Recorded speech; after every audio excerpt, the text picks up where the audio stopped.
2022 Bobcat T870. I'm getting an M0217 code. Just a hydraulic filter stopped up. Somebody's already did the conversion on this one. But I think what is happening is they've left the old cap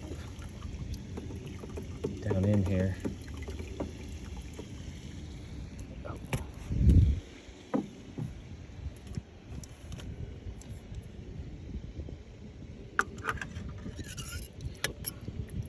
Old cap